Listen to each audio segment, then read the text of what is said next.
আসসালামু আলাইকুম, welcome back to my channel Madina cooking জন। আজ আমি হাজির হয়ে গেলাম নতুন আরেকটি রেসিপি নিয়ে। আজ আমি আপনাদের সাথে শেয়ার করব ডিমের মালাইকারি। এই ডিমের মালাইকারিটা আমি বাসায় যেভাবে তৈরি করে থাকি ঠিক সেইভাবেই আপনাদের সাথে আজ আমি শেয়ার করব। আশা করি আপনাদের ভালো লাগবে। এই ডিমের মালাইকারিটা কিন্তু খুব সহজ এবং ঝটপট তৈরি করে নেওয়া যায়। এই ডিমের মালাইকারি রান্না করলে কিন্তু ছোট বড় সকলেরই পছন্দ হয় এবং খুব মজা করে খেয়ে নেয়। এই ডিমের মালাইকারিটা কিন্তু ভীষণ মজার এবং সুস্বাদু একটি তরকারি। তাহলে চলুন আমরা এই ডিমের মালাইকারিটা তৈরি করে নিই। প্রথমে চুলায় একটা প্যান বসিয়ে দিয়েছি পরিমাণ মতো সয়াবিন তেল।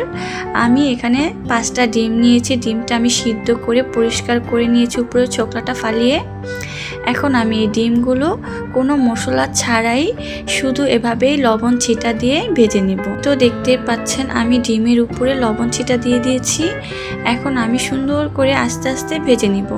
চুলার আঁচটা কিন্তু মিডিয়াম লোতে রাখতে হবে, তা না হলে ডিমের কালারটা নষ্ট হয়ে যাবে। আমি ডিমের কালারটা হালকা ব্রাউন কালার করে ভেজে নেব, তাহলে সুন্দর দেখাবে রান্না করার পরে। এই তো ডিমটা কত সুন্দর করে ভেজে আমি একটা বাটির মধ্যে তুলে নিয়েছি। এখন এই তেলের মধ্যে আমি দিয়ে দিব পেঁয়াজ কুচি। আমি এখানে পরিমাণ মতো পেঁয়াজ কুচি দিয়ে দিয়েছি। এখন এই পেঁয়াজটাকে আমি সুন্দর করে নাড়াচাড়া দিয়ে ভেজে নেব।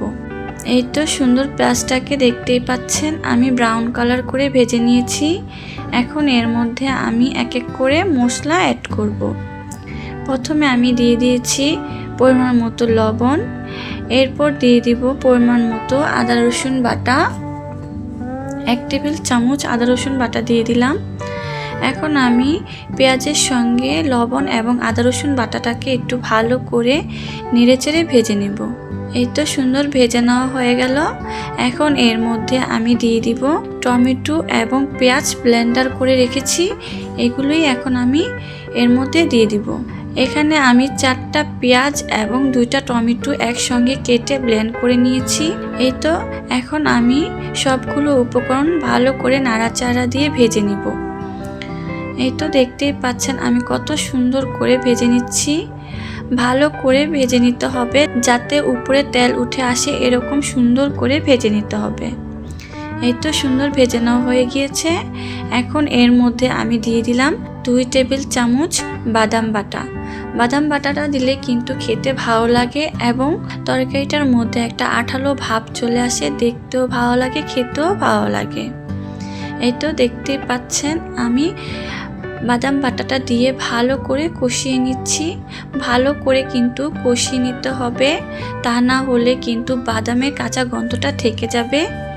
এই তো দেখতে পাচ্ছেন কত সুন্দর করে আমি কষিয়ে নিয়েছি। উপরে কিন্তু তেল উঠে এসেছে, এরকম সুন্দর করে ভেজে নিতে হবে। এই তো ভেজে নেওয়া হয়ে গেল। এখন এর মধ্যে আমি দিয়ে দিলাম টক দই।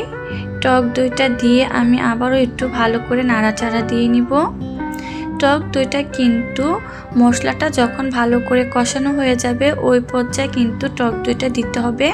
এখন এর মধ্যে দিয়ে দিলাম 2-3টা আস্ত কাঁচামরিচ। কাঁচামরিচটা চাইলে আপনারা ফেলেও দিতে পারেন।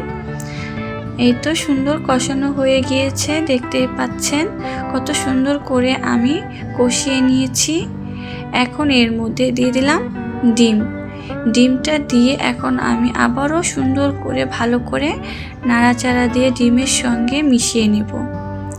এই তো দেখতেই পাচ্ছেন আমি কত সুন্দর করে নাড়াচাড়া দিয়ে মিশিয়ে নিচ্ছি যাতে সুন্দর একটা কালার আসে, এরকম করে ভাজা ভাজা করে নিব। এই তো কত সুন্দর ভাজা ভাজা হয়ে গিয়েছে। এখন এর মধ্যে দিয়ে দিব পরিমাণ মতো ধনিয়া পাতা কুচি।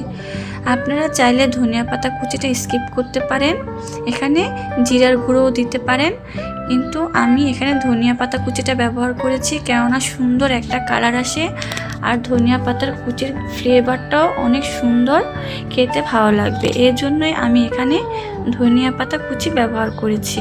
এই তো সুন্দর রান্না করা হয়ে গেল। এখন আমি গরম গরম পরিবেশন করে নেব। এই তো পরিবেশনও করে নিলাম। মাশাআল্লাহ, দেখতে কত সুন্দর হয়েছে।